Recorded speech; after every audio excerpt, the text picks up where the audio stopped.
Now, normally I wouldn't do an update on Dragon Ball Super because it's because I kind of want to wait for the next episode. But when the article on Anime News Network has dropped, it's gonna give us insight on the Universal tournament arc. I guess the Universal Survival arc is going to begin next year. There's no way else going to skip this because it's constant hype for a number of different reasons. Number one is the world building in Dragon Ball that we haven't got to see. We've got to see certain.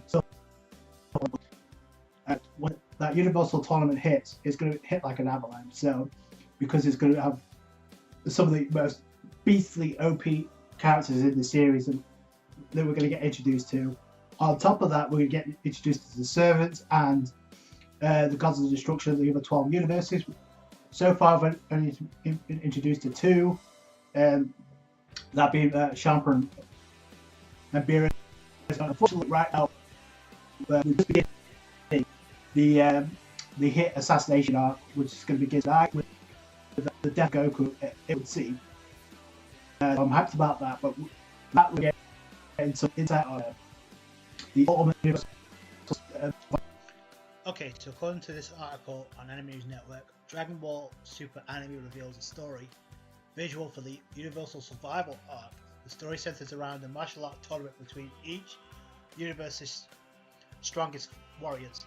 The official website of the Dragon Ball Super Television anime revealed the story and visual of the anime's upcoming Universal Survival arc. Now, if you're looking at this, the visual on this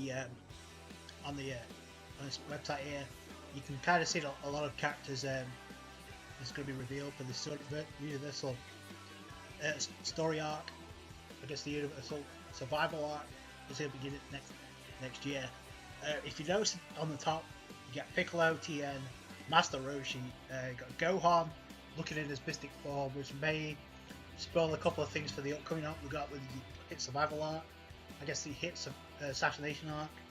You got Vegeta there, you got Goku, which also spoils a couple of things. You got Android 17, which is interesting. Then you got 18. Then you got Krillin, and then you got Boo at the end. And if you noticed at the top, you got the High Priest, and then you got the two Zenos. I guess one for the present world and one for the future world. But nothing revealed about the 12 gods that we'll get to see. The visual for the arc shows Goku, Vegeta, Gohan, Krillin, Android 17, 18, Piccolo, Tien, Master Roshi, Majin Buu as the Universe 7's most powerful team. So, is that like an insight to like how many's going to be on one team? If that's the case, that could be epic because it means like not just Goku and Vegeta, but everybody else gets a chance to sound, which is a lot, which is something that a lot of people have been begging for in Dragon Ball. Give other people a chance to shine. The site describes the arc story. According to an invitation Goku gets, Zeno is starting a martial arts tournament between all the universes called Chikara no Takai, Tournament of Power. But as the beginning of universal destruction, something awaits the winners and the losers of this tournament. What will become of this first team battle between each universe's elite warriors? If you notice, all the characters are going to be taking part in this Universal Survival arc. Now, I don't think I need to describe how hyped this is for a number of different reasons. Number one, the fact that we're getting certain characters from the Z Fighters that we haven't got a chance to shine in this Dragon Ball Super just yet. I'm going to get the chance to shine in this arc. That's number one. Number two, it's kind of like the combination of each of the strongest fighters from each different universes, which means there were not in the previous tournament we had like what was it, a team of 5. Last time we had got Piccolo, we had Majin Buu, which was a complete embarrassment. We had Goku, we had Vegeta, and then we had Monica. Obviously, was supposed to be somebody to motivate Goku to get even stronger.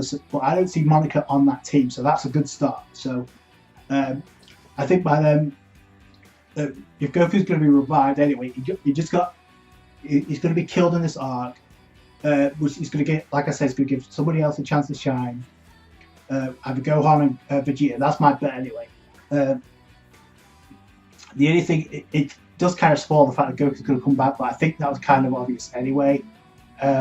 We also got Android 17 and 18, which they haven't got a chance to shine. I mean, the 17 especially, we haven't seen fights since Cell.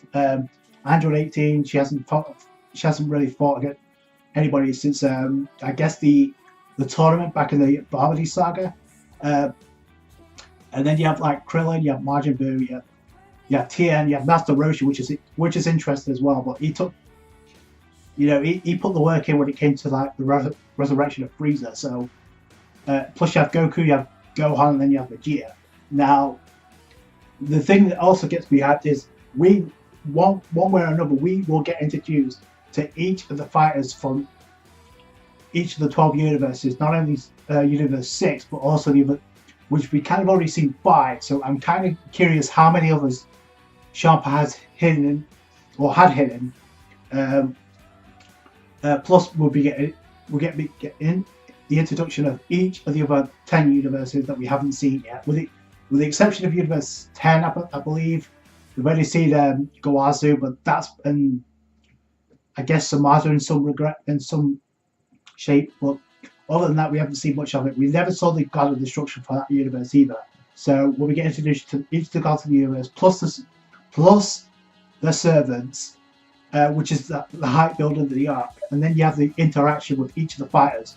So we'll get to see how beastly they are, and this means that each of the fighters on Team DBZ, I'm going to call it Team DBS. So they're going to have to work their asses off, especially Goku and Gohan and Vegeta. Goku's going to be killed off in this arc. He needs to train his ass off. If he can't beat Hit, what chance does he have against these fighters?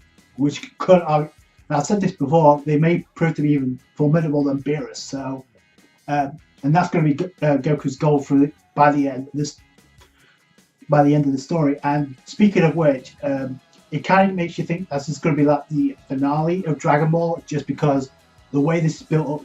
And like I said, each of the universes, each of the Dragon Ball franchise has ended with a tournament. So I would not be surprised if this was like the ultimate finale to an arc of the Dragon Ball Super. And if you technically want to go one step further, even Dragon Ball GT ended with a tournament arc. So it makes sense. The one thing I want to see right now is I don't see Trunks and Goten, so I'm guessing there's going to be no time skip, which sucks. But other than that, there's nothing to complain about. It's the ultimate universal survival arc in Dragon Ball Super. I still think it's going to be like for now, but we'll have to wait and see. It depends on the popularity of the series if they go further. But yeah, I bet my bottom dollar this is going to be the be-all, end-all when it comes to like arcs in Dragon Ball Super. So this is hype building for sure. I probably will check out the. I guess we've got a trailer coming, but other than that, it's like there's nothing much to add to it. Other than this is going to be the ultimate arc in Dragon Ball. So let me know your thoughts down below. But that's it from me. Thank you guys so much for watching. Like this video if you did, appreciate that. Subscribe to the channel if you haven't. Comment, rate, subscribe. Catch you guys later. Bye.